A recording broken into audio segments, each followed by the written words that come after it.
Welcome to The Kick, your expert-led podcast helping you explore and learn everything about getting pregnant, pregnancy, birth and becoming a parent.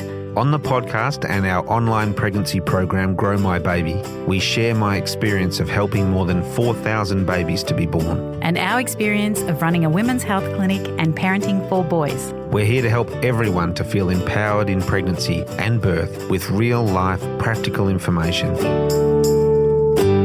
Welcome everyone to this quick kick, and we're guessing you've chosen this topic because quite often you're going along blissfully growing your baby, or you're trying to get pregnant, and perhaps the last thing on your mind is to have genetic testing until it's suggested to you by your specialist or your GP. We want to highlight that this starts a series of questions that you have to answer either yourself if you're a solo parent or as a couple. They're really big decisions because you might think, well, there's no evidence in our families of any genetic concerns that we talk about, like cystic fibrosis or SMA or Fragile X. So you think, this just isn't relevant to me. And if this is how you think, we want you to have a listen to a very early episode, episode 3, which is a solo Dr. Pat episode about genetic testing. You might also think that you'll manage with whatever genetic condition your child has, and that's also valid. It's a really sensitive topic. Some of the answers you might get after genetic testing can raise even bigger questions, like, are you prepared to go through an IVF cycle if a genetic issue is detected? Or do you need to think about what you would do during a pregnancy if there was a genetic issue? Would you terminate for medical reasons? Remember, this is a no judgment zone. After genetic testing, you receive a probability of genetic occurrence, and this also might need a discussion because we often see that the risk tolerance of each person in the couple might be different. We talk a little bit about this in this quick kick. So let's get into it. Alrighty, so this is anonymous. Hi guys, my partner is a carrier of CF, cystic fibrosis, so we did some genetic testing to see if I was. Luckily I'm not, however to my surprise I found out that I am a carrier of an X-linked genetic condition called EDA, ectodermal dysplasia, and a recessive genetic condition, limb-girdle muscular dystrophy. I'm so overwhelmed with the findings, I had no idea. I have spoken with a genetic counsellor about options for my future pregnancies. I remember in one of your past podcasts you said genetic testing was close to your hearts. I wanted to ask why was that and what advice do you have for me? Thanks. Great. Another good one. Yeah. This idea of getting tested before your pregnancy is close to our hearts only because it's heartbreaking for everybody, obviously the patients, but the carers as well. If somebody has a baby with a serious genetic issue and it's the first they ever knew that they were a carrier for that condition. And obviously, if you look at something like cystic fibrosis where you and your partner both have to be carriers, that neither of you had any idea, there are tests available is all I'm saying. Okay, so you can have that test beforehand if it suits you to have it, and you can know. And it's then possible, if you're at risk, to have an IVF pregnancy and only use the embryos that don't have the disease and still have it's a bit of mucking around, but you still have the desired family size without any babies with the full-blown disease. Yeah. Okay. It's loading all the big decisions up front when you're not even pregnant. Yeah. Before, if you were pregnant, finding out, you know, the decisions to do, say, a medical termination or, all of that. Having a baby that only survives for a couple of hours or any of that is. And it might be obvious to people who know that they're in a cystic fibrosis family, they've got a brother with CF or a cousin or whatever, but lots of people in this situation, they just don't know, and that recessive gene has existed in their family for generations, but nobody has known about it. The test is there. How people feel about it in terms of whether they want to take it up or not is a different matter, but the test does exist, and we want people to know that it's there if they want it. Yeah.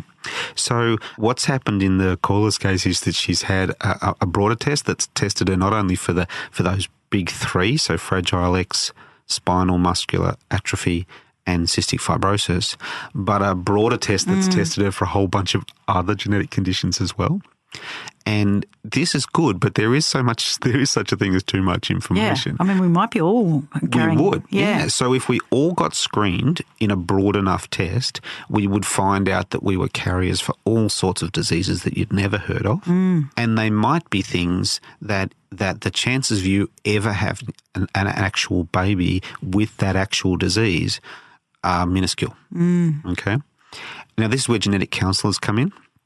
So you can go and you can take your result and you can speak to the genetic counsellor, and the genetic counsellor will know how the genetics of that disease works. Recessive, dominant, X-linked. And then they will be able to talk to you about whether there's value in testing your partner. And eventually they can give you information about what's the mathematical chance of you actually having a baby with the disease in question. There'll probably come a point in this whole process where we agree as a community that too much information we might be getting too much information and worrying about stuff that's never going to happen. Yeah, and it really tests how risk averse you are. So, Absolutely. Are you worried about something that's 1 in 100? Yes. Are you worried about something that's 1 in 1,000 or 1 in 100,000? All of those things you and your partner have to agree. Big conversations, aren't they? Yeah. And if you graphed sort of increased certainty versus increased anxiety on these things, there might be a sweet spot somewhere. Yeah. I mean, one of the reasons why the first really significant form of fetal testing was related to Down syndrome was because it's common. It's babies with Down syndrome are often born alive, so they don't necessarily miscarry. They're often born alive, and that's going to have lifelong consequences for that person and that person's family. So they sort of concentrated on that disease, but there are zillions of genetic conditions, and which are worth testing for. Is the big question. And this is one of the this has always been one of the more interesting interfaces between the everyday experience of pregnancy and childbirth and the interaction of that with science. As science often runs, the ability of science to do things will often run miles ahead of the community's knowledge about whether we should be doing it or not. Yeah. That is so true. Yeah.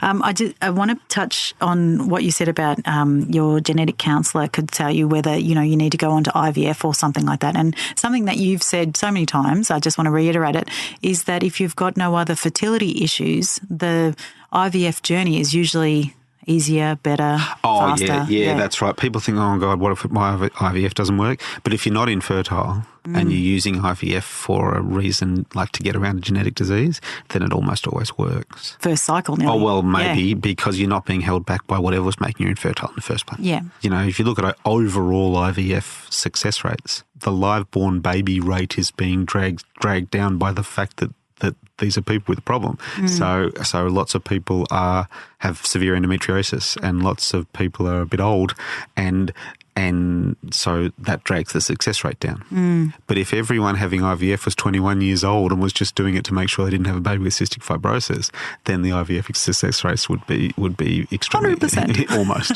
Yeah. I want to reassure you that you would not be alone if this is the first time this has even entered your mind. Get out a list and write down some pros and cons of genetic testing. Write down when you might have genetic testing. We're hoping it's pre-pregnancy, but you will also be offered genetic testing during pregnancy as well. Think about what you would do with the results. For people who are interested in having the 3-gene panel for cystic fibrosis, SMA or spinal muscular atrophy, and Fragile X syndrome, these are now bulk billed in Australia, so we're very lucky. You might be offered the wider panel at an additional cost, and Dr. Pat talks about that in the Quick Kick. We recommend that you have an answer about whether you would do this before you actually have the test. So we hope this Quick Kick has given you lots of food for thought, and I reckon this sounds like a date night to me. And I hope you have a really fruitful discussion. So for now, thank you for listening. And for anyone who's keen to join our Grow My Baby program, this is a 50-plus week program that will take you from getting pregnant right up to when you bring your baby home, but you can join it at any time in your pregnancy. It's expert advice from obstetricians and our other practitioners, and it will give you all the information that you need to feel calm and confident during your pregnancy. go to our website, growmybaby.com.au, to get all the information you need. Okay, everyone, that's it for today. We'll be back in your ears next week. Bye for now. Hey, even though Dr. Pat is, well, a doctor, and we get lots of other doctors and other experts on our podcast, I just need to remind you that this podcast is for informational purposes only. We share lots of medical insights and experience, but everything we talk about is general in nature and may not apply to your specific situation. Please always consult with your own healthcare provider for your individual medical advice when you grow your baby.